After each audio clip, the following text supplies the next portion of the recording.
भोला सुबह सुबह अपने कुल्हाड़ी को लेकर जंगल की ओर जाने लगा। भोला रोज लकड़ियां तोड़कर लाता और गांव में जाकर बेचता। जो भी थोड़े पैसे मिलते उससे जैसे तैसे अपना पेट भरता। उस दिन जब भोला लकड़ी काटने गया, उसने देखा कि बहुत सारे पेड़ पहले से ही कटे हुए हैं। फिर अरे ये क्या, लगता है आज कलवा मुझसे पहले आकर लकड़ियां तोड़कर चला गया। वैसे भी कलवा को तो मुझसे बहुत ज्यादा लकड़ियों की जरूरत होती है, इसीलिए आया होगा। चलो अब जंगल के और अंदर जाना होगा। भोला और अंदर चला गया। उसने देखा कि बीच जंगल में बहुत से पेड़ थे। उन पेड़ों को देखकर अरे वाह, यहाँ पर तो बहुत सारे पेड़ हैं। अगले 2 महीनों तक भी रोज लकड़ियाँ काटो तो भी कम नहीं पड़ेगी। भोले ने पेड़ काटने के लिए कुल्हाड़ी उठाई। तभी उसने देखा कि ऊपर एक बंदरिया अपने नवजात बच्चे के साथ उस पेड़ पर बैठकर फल खा रही थी। वो बंदरिया इतने प्यार से अपने बच्चे को पकड़कर बैठी थी कि उनका प्यार देखकर भोला रुक गया। ये क्या करने जा रहा था मैं? अगर मैंने ये पेड़ काट दिया, माँ बंदरिया और उसके बच्चे का घर टूट जाएगा। नहीं, मुझे ऐसा नहीं करना चाहिए। शायद इस पेड़ पर बहुत सारे फल हैं, इसीलिए ये बंदरिया यहाँ रहती होगी। चलो मैं कोई ऐसा पेड़ काटता हूँ जिस पर किसी जानवर या पंछी का घर ना हो। भोला और आगे चला गया। उसने अपनी जरूरत के अनुसार लकड़ियाँ काटी और उन्हें बेचने चला गया। ऐसे ही दिन बीतते रहते हैं। भोला रोज उस बंदरिया और उसके बच्चे को देखता। कभी कभी भोला बंदरिया को खिलाने के लिए घर से रोटी भी ले आता। एक दिन जब भोला लकड़ी काटने गया, तब उसने देखा कलवा उसी पेड़ पर कुल्हाड़ी चला रहा था जिस पेड़ पर उस बंदरिया रहती थी। कलवा को उस पेड़ को काटते देख अरे कलवा, ये क्या कर रहे हो? ये कैसा सवाल है? भगवान ने आंखों की जगह बटन लगाकर भेजा है क्या? दिखाई नहीं देता? लकड़ी काट रहा हूँ। वो तो मैं देख रहा हूँ कलवा, लेकिन इस पेड़ की लकड़ी क्यों काट रहे हो? किसी और पेड़ की लकड़ी काटो। पेड़ पर देखो, एक बंदरिया का घर है, उसके साथ उसके नवजात शिशु भी है कलवा। तो क्या हुआ? वो बंदरिया किसी और पेड़ पर चली जाएगी। इतने सारे पेड़ तो हैं। लेकिन कलवा, लेकिन कुछ नहीं। चल निकल जा यहाँ से। आया बड़ा मुझे सिखाने वाला। और सुन, इस पेड़ को तो पूरा मैं ही काटूंगा। ये ध्यान रखना, तुझे चाहिए तो कहीं और चला जा, नहीं तो ये देख रहा है ना कुल्हाड़ी, मुझे जरा सी भी देर नहीं लगेगी इस कुल्हाड़ी को तुझ पर चलाने में। कलवा पेड़ काटने लगा। भोला बेचारा चाह कर भी कुछ नहीं कर पाया और आगे चला गया। दोपहर के समय जब भोला जंगल से लौट रहा था, तब सपने देखा कि कलवा ने वो पूरा पेड़ काट डाला था। भोला को बहुत बुरा लग रहा था। तभी उसकी नजर पेड़ के एक बड़े लकड़ी के नीचे थी। वो बंदरिया उस लकड़ी के नीचे मरी पड़ी हुई थी। उसे देख भोला की आंखों में आंसू बहने लगे। भोला को लग रहा था कि शायद उसके बच्चे की भी मौत हो गई है। भोला उस बंदरिया के पास गया। तभी उसने देखा कि बंदरिया ने मरते हुए भी अपने बच्चे को अपने गोद में सुरक्षित रखा था। हे भगवान, तेरी महिमा अपरंपार है। इस बंदरिया ने मरते हुए भी अपने बच्चे को गोद में सुरक्षित रखा है। सच में माँ आखिर माँ ही होती है। लेकिन अब इस बच्चे का क्या होगा? कलवा भी कितना दुष्ट है। मैंने बताया था उसे इस पेड़ पर इस बंदरिया का घर है, लेकिन उसने मेरी बात नहीं सुनी। फिर भोला ने गड्ढा खोदकर बंदरिया के शव को उस गड्ढे में डाल दिया। फिर उसके बच्चे को अपने गोद में उठाकर अपने साथ उसे घर ले आया। उस दिन एक बात से भोला अपने छोटे भाई की तरह उस बंदर को साथ रखने लगा। एक दिन भोला लकड़ी काटने गया था। तब क्यों भोला, सुना है तूने किसी बंदर को पाल रखा है?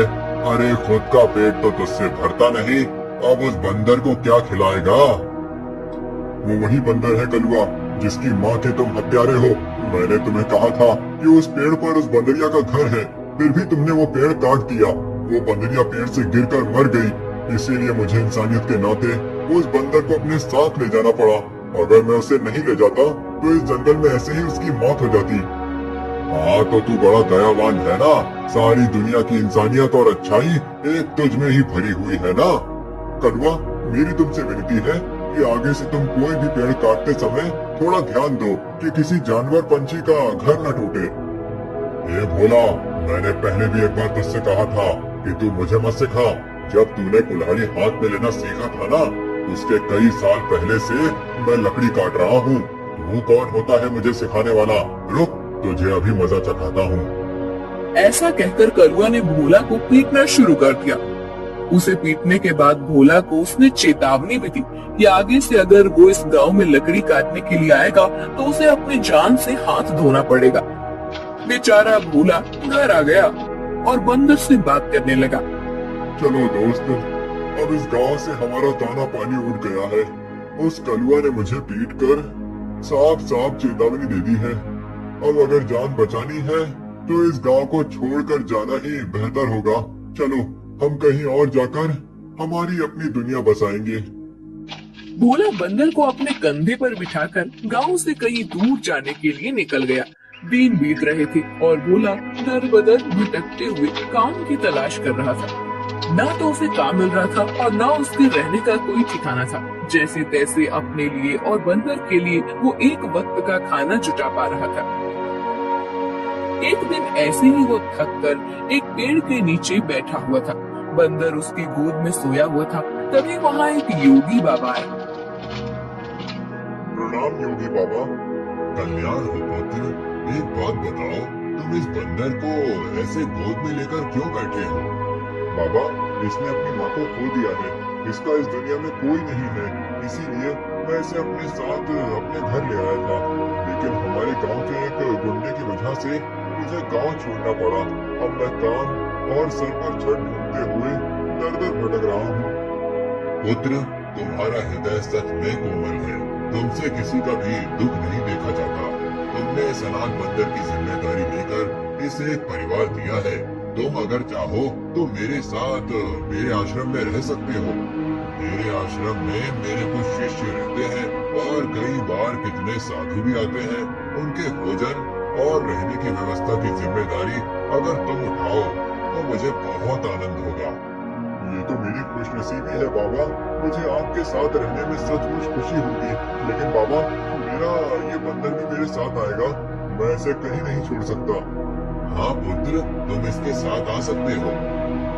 भोला बाबा के साथ उनके आश्रम चला गया। भोला अब योगी बाबा के आश्रम में सफाई, भोजन व्यवस्था, हवन की सामग्री ले आना, बाबा जी के शिष्यों की सहायता करना, ऐसे सारे काम करने लगा। भोला का बंदर हमेशा उसके साथ रहता था। योगी बाबा भोला का काम और उसकी काम के प्रति निष्ठा देखकर खुश थे। बाबा हमेशा अपने बाकी शिष्य और साधुओं से भोला की तारीफ करते थे। बाबा जी का एक शिष्य था मानिक, जो भोला की तारीफ से बहुत जलता था। उसे लगता था कि भोला तो एक साधारण लड़का है, फिर भी बाबा जी उसकी बड़ी तारीफ करते हैं। जबकि मैं इतनी पढ़ाई करता हूँ, वेद पाठ करता हूँ, फिर भी बाबा जी को मेरी कोई अहमियत नहीं है। एक दिन बड़ी भैया, ये लीजिए, आपके लिए ये ताजे फल लेकर आया हूँ। भोला, आजकल तुम ज्यादा आलसी हो चुके हो। तुम्हें ज्यादा खाना ना पकाना पड़े, इसीलिए तुम ये फल लेकर आते हो। ऐसी बात नहीं है भैया, वो बाबूजी ने आज सबको फलहार करने को कहा है, इसीलिए मैं फल लेकर आया था। भोला बात कर ही रहा था कि तभी उसका दोस्त बंदर आया और उसने मानिक के फल खा लिए। अरे अरे, ये क्या? अरे संभालो तुम्हारे इस बंदर को। पूरे आश्रम को सर पर उठाकर रखा है। ये बंदर मेरे फल खा गया। भोला, अभी के अभी इस बंदर को भगाओ इस आश्रम से, नहीं तो मैं योगी बाबा से इसकी शिकायत करूंगा। मानिक भैया, मैं आपसे माफी मांगता हूँ और आपके लिए और फल लेकर आता हूँ, लेकिन मेरे इस भाई को मैं अपने से अलग नहीं कर सकता। मानिक को भोला पर बहुत गुस्सा आया। उसने योगी बाबा से भोला की शिकायत की, लेकिन बाबा जी ने भोला का पक्ष लेकर मानिक को ही सुना दिया और ध्यान मग्न हो गए। आज तो हद हो गई। इसकी वजह से गुरु जी ने मुझे डांटा। इसका कुछ करना ही पड़ेगा, लेकिन इस तरह कि मेरा नाम कहीं न जाए और इसकी छुट्टी हो जाए।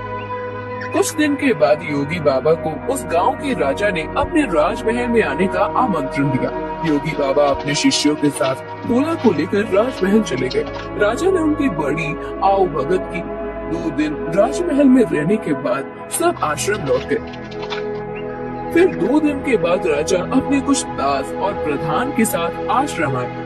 क्षमा करें बाबूजी, यहाँ आकर आपको कष्ट दे रहा हूँ, लेकिन बात ही ऐसी है कि मुझे स्वयं आपकी भेंट लेने आना पड़ा। कोई बात नहीं, आपके आने का कारण बताइए। समझ नहीं आ रहा कैसे कहूँ बाबूजी, 2 दिनों से हमारी महारानी का नवलखा हार कहीं गुम हो गया है। समझ नहीं आ रहा कि कहाँ गायब हो गया। साफ साफ बताइए कि आप क्या कहना चाहते हैं। क्या हमारे जाने के बाद से वो हार गुम हुआ है? सच कहूँ तो हाँ, मतलब हम में से किसी ने वो हार चुराया है, ऐसा कहना है आपका? नहीं बाबूजी, मैं आप पर शक करने का पाप नहीं कर सकता, लेकिन महारानी की वजह से मुझे यहाँ पर आना पड़ा। महाराज, आपके यहाँ आने की वजह से मुझे कोई आपत्ति नहीं हुई, लेकिन मैं अपने सारे शिष्यों को अच्छे से जानता हूँ। मेरे शिष्यों में से कोई भी चोरी जैसा पाप नहीं कर सकता। फिर भी अगर आपको तसल्ली ना हो तो आप सबकी तलाश ले सकते हैं। राजा के साथ आए हुए दासों ने सबकी तलाशी ली। तब उन्हें भोला की झोली में वो 9 लखा हार छुपाया हुआ मिला। वो भोला को पकड़कर ले गए। छोड़ो मुझे, मैंने कुछ नहीं किया है। बाबूजी, मैं सच कह रहा हूँ, मैंने चोरी नहीं की। भोला, तुमने चोरी की है? मैं सोच भी नहीं सकता था कि तुम इतनी गिरी हुई हरकत कर सकते हो। नहीं नहीं मालिक भैया, मैं सच कह रहा हूँ, मैंने कुछ नहीं किया। मैंने उस हार को देखा भी नहीं था। बाबूजी, ये लड़का रंगे हाथों पकड़ा गया है। अब मैं कुछ नहीं कर सकता। मुझे इसे सजा दिलाने के लिए महल लेकर जाना होगा। बाबूजी, मुझे बचा लीजिए, मैंने सच में कुछ नहीं किया। आप मुझे जानते हैं, मैं चोरी के बारे में सोच भी नहीं सकता। बुरे से बुरे वक्त में भी मैंने चोरी नहीं की, तो अब क्या करूँगा? मेरा विश्वास कीजिए। राजा के दास भोला को ले जाने लगे। तभी उनके पीछे से आवाज आई, रुकिए, मेरे भाई ने चोरी नहीं की है। सबने पीछे मुड़कर देखा। भोला का बंदर पीछे खड़ा होकर बोल रहा था, महाराज, मेरे भाई ने चोरी नहीं की है। ये हार किसी ने जानबूझकर उसके झोले में डाला है। ये क्या, एक बोलने वाला बंदर? हाँ, मैं एक बोलने वाला बंदर हूँ। मेरे बचपन से लेकर भाई मुझसे बात करते आए हैं। ये रोज मुझसे ढेर सारी बातें करते हैं। उन्हें बोलते हुए देख और उनकी बातें सुनकर ही मैंने बोलना सीखा है। मैं दावे के साथ कह सकता हूँ, मेरे भाई ने चोरी नहीं की है। अच्छा, तो तुम दावे के साथ कह रहे हो, तो तुम्हें ये भी पता होगा कि ये हार जानबूझकर इसकी झोली में किसने डाला? हाँ, मुझे पता है। इस माणिक ने मेरे भाई के झोले में वो हार डाल दिया था। क्या तुम सच बोल रहे हो? नहीं नहीं बाबूजी, ये झूठ बोल रहा है। मैंने सच में चोरी नहीं की है। तुम्हारी लड़खड़ाती हुई जुबान ने सब सच कह दिया है माणिक। मैं कभी सोच ही नहीं सकता था कि तुम ऐसा करोगे। सच सच बताओ, तुमने चोरी क्यों की? और उसका इल्जाम बेचारे भोला पर डालकर क्या करना चाहते थे तुम? मानिक ने अपनी जलन के बारे में सब सच बाबा जी को बता दिया। महारानी के हार की चोरी के जुर्म में मानिक को पकड़ लिया गया। फिर भोला, तुम्हारा ये बंदर सच में बड़े काम का है। ये हमारे राज्य की बड़ी मदद कर सकता है। मैं चाहता हूँ कि तुम इसके साथ हमारे राज्य के गुप्तचर बन जाओ और हमारे शत्रुओं की गतिविधियों पर नजर रखो। इस बंदर पर किसी को शक नहीं होगा और तुम आसानी से सब पर नजर रख पाओगे। इस काम के बदले में तुम्हें बहुत धन दिया जाएगा। राजा जी की बात भोला को सही लगी। योगी जी ने उसमें हामी भरी। भोला अब राज्य का पहला ऐसा गुप्तचर बन गया जिसका साथी एक बंदर था।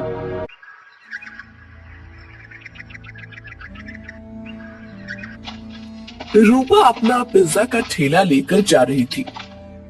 ले लो, गरम पिज्जा ले लो, वेज पिज्जा, चीज पिज्जा ले लो। बहुत दिनों से रूपा का पिज्जा का धंधा कुछ ठीक से नहीं चल रहा था। ग्राहक उसके ठेले के पास से गुजरते थे, लेकिन पिज्जा खरीदने के लिए नहीं रुकते थे।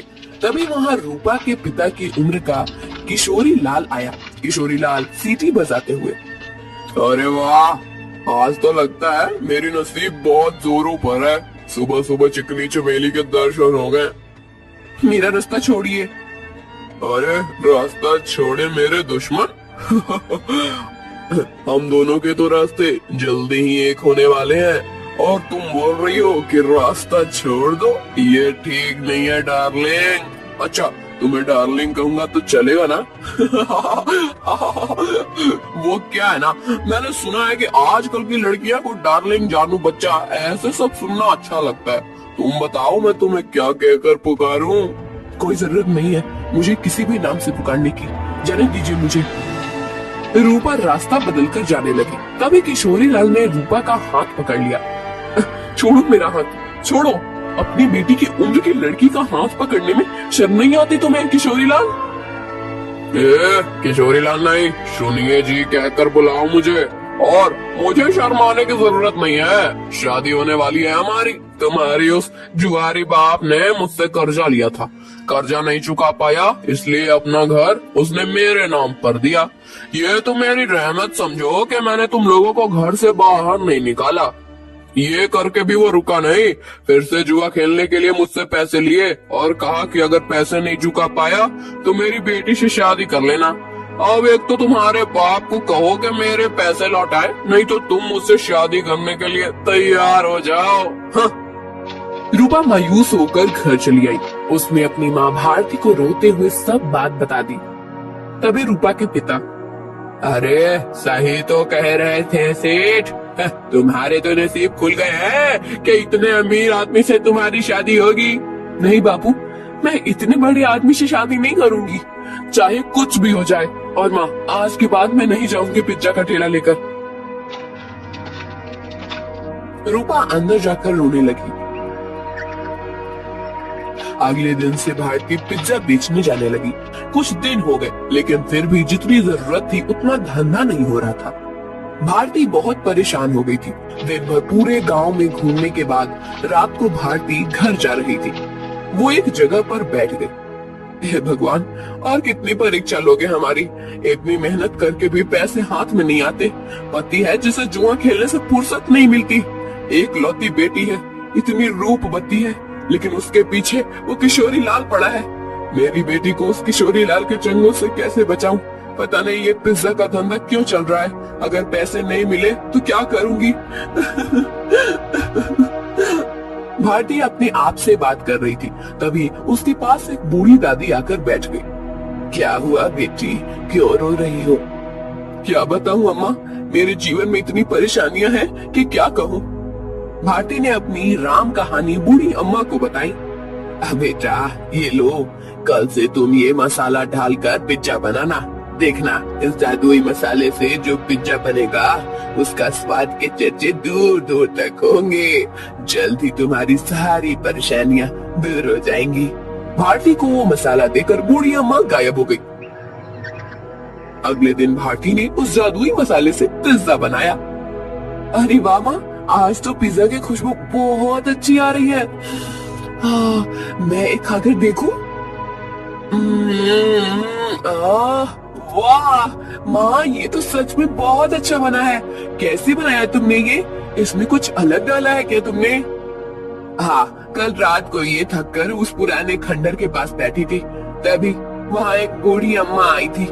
मैं बहुत परेशान होकर रो रही थी। तभी उन्होंने मुझे मेरे रोने का कारण पूछा। जब मैंने उन्हें हमारे बारे में सब सच बताया, तब उन्होंने मुझे ये मसाला दिया और कहा कि इसमें पिज्जा में डालकर पिज्जा बनाऊंगी तो पिज्जा का स्वाद बढ़ जाएगा। वही मसाला में डाला है अभी इसमें। क्या? उस खंडर के पास? माँ, तुम्हें पता नहीं वहाँ क्या है? तुम इतनी डर क्यों रही हो? ऐसा क्या है वहाँ पर? अरे माँ, कहते हैं कि वहाँ पर एक बूढ़ी का भूत रहता है। तुम्हें जो बूढ़ी अम्मा मिली थी, कहीं वो वही भूत तो नहीं थी? ये क्या बोल रही हो तुम बेटा? कल मेरी मुलाकात एक भूत से हुई थी, लेकिन उसे देखकर ऐसा लग तो नहीं रहा था। लेकिन माँ, ये तो सोचो कि कोई सामान्य औरत तुम्हें जादुई मसाला कैसे देगी? हो ना हो वो जरूर कोई भूत ही होगी। अब वो कोई भी हो, क्या फर्क पड़ता है? अगर उसके इस मसाले की वजह से हमारे पिज्जा की बिक्री बढ़ गई तो अच्छी ही है ना। सोचो, हम उस किशोरीलाल के सारे पैसे चुका देंगे तो उसे तुम्हारा पीछे छोड़ना होगा। हाँ, ये बात तो है। सिर्फ एक बात याद रखना, किसी को कानो कान खबर ना हो कि हमें किसी भूतनी ने जादुई मसाला दिया था। भारती अपना ठेला लेकर निकल पड़ी। जादुई पिज्जा की महक पूरे गांव में फैल रही थी। और अब भारती, आज तो बहुत बढ़िया खुशबू आ रही है तुम्हारे ठेले से। जरा एक दो पिज्जा खिलाओ तो। भारती ने लालचंद को गर्मा गर्म पिज्जा सॉस के साथ दिया। लालचंद पिज्जा खाने लगा। अरे वाह, क्या स्वाद है, वाह वाह, मजा आ गया। भारती, क्या खूब पिज्जा बनाया है, आज तुमने सच में दिल खुश हो गया। वैसे तो मुझे ये पिज्जा विज्जा कुछ खास पसंद नहीं है, ये तो सारे नए जमाने के चोचले हैं, लेकिन उसकी सुगंध इतनी अच्छी आ रही थी कि मेरा जी मचल गया। ओह, ये लो पैसे, और एक काम करो, 4 पिज्जा पैक करके देना, घर पर ले जाता हूँ, बच्चों को बहुत पसंद आया। लालचंद की आवाज सुनकर कुछ और लोग वहाँ आ गए और पिज्जा खरीदने लगे। भारती बहुत ज्यादा खुश हो गई क्योंकि आज उसकी बोनी ही एकदम बढ़िया हो गई थी।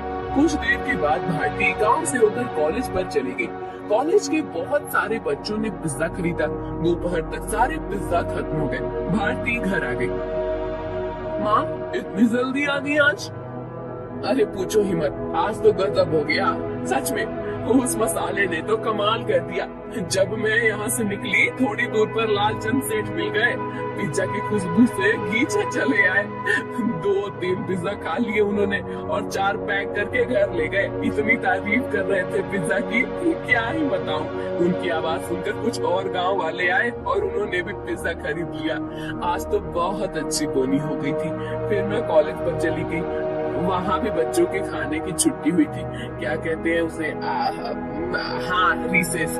बहुत से बच्चे बाहर आए और पिज्जा लेकर चले गए। सारे पिज्जा खत्म हो गए। अरे वाह, मतलब भूतनी ने दिए हुए मसाले ने आपका काम कर दिया। माँ, अगर रोज ऐसे ही पिज्जा की बिक्री होने लगी तो बहुत जल्द हम सारा कर्जा चुका देंगे।